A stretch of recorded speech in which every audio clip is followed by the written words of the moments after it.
5 seconds. Start.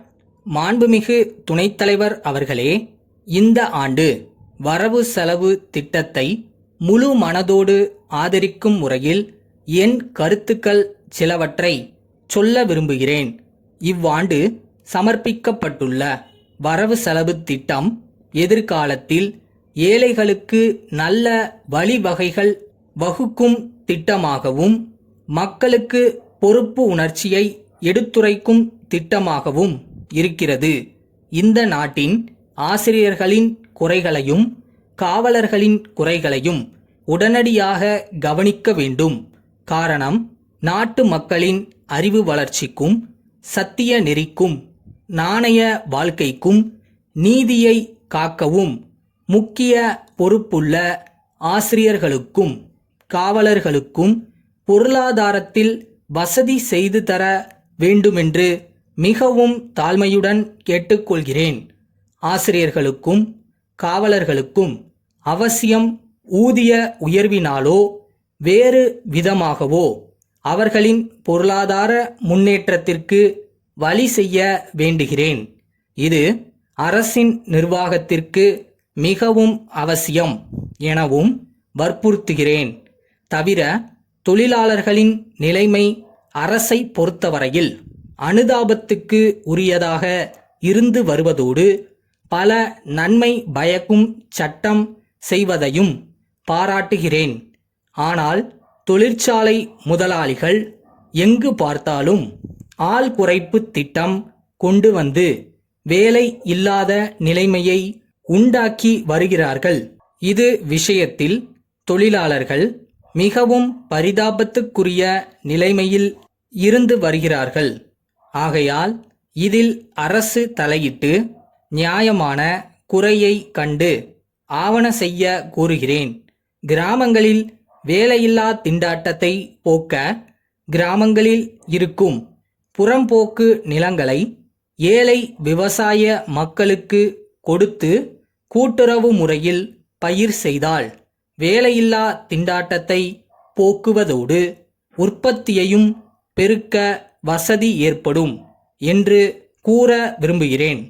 அடுத்து, மீன் பிடிக்கும் தொழிலில் ஈடுபட்டு கடல் ஓரங்களில் வசிக்கிற மக்களுக்கு அரசு தனி இலாக்கா அமைத்து அவர்கள் குறையை போக்க பல முறைகளில் வேலை செய்தாலும் உண்மையில் அரசு நினைக்கிற அளவுக்கு அவர்களுக்கு நன்மை கிடைக்கவில்லை என்று சொல்லலாம்.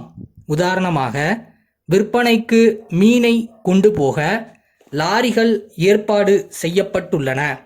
ஆனால் இதன் மேற்பார்வையை அந்த சமூகத்தில் இருப்பவர்களுக்கோ அந்த சமூகத்தினரால் நடத்தப்படுகிற கூட்டுறவு சங்கங்களுக்கோதான் கொடுக்க வேண்டும் என்ற நிபந்தனை இல்லாததால் தனிப்பட்டவர்கள் கூட இதை நடத்துகிறார்கள். இதனால் சில இடங்களில் இந்த லாரி போக்குவரத்துக்கு முக்கியத்துவம் இல்லாமல் போய்விடுகிறது. ஆகவே இந்த வேலைக்கு அந்த சமூகத்தில் பிறந்தவர்களை முன் வைத்து மீன்துறை வேலை செய்ய வேண்டுமென்று கேட்டுக்கொள்கிறேன்.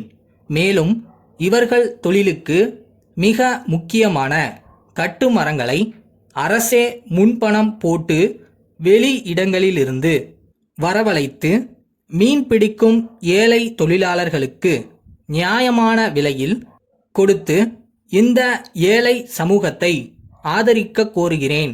இதேபோல சென்னையில் சாலை ஓரங்களில் நடைபாதை மேடையில் வாழ்கிற ஏழை மக்களுக்கு வீட்டு வசதி செய்து கொடுத்தால் அது நலமாய் இருக்கும்.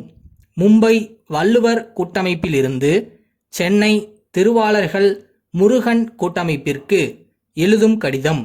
அன்புடையீர், தாங்கள் நீண்ட காலமாக எங்களோடு தொடர்பு கொண்டுள்ளீர்கள்.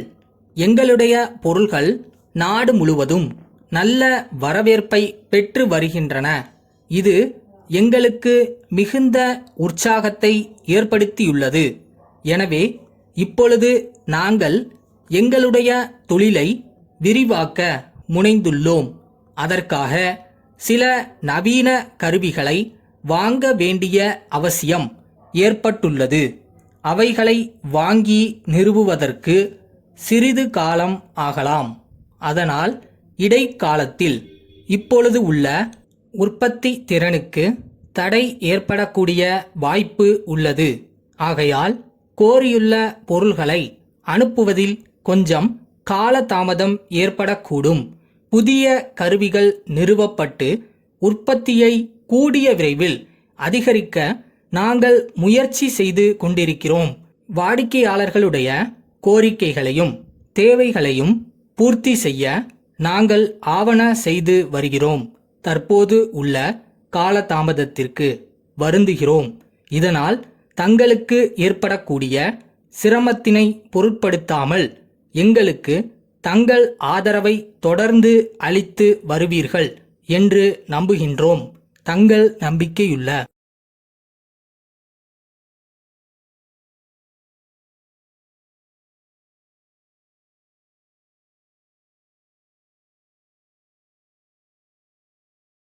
ஃபஸ்ட்டு நீங்கள் நம்பணும். அந்த நம்பிக்கையை தான் இந்த யூனிவர்ஸ் நடத்தி கொடுக்கும். நம்பிக்கை இருக்குல்ல?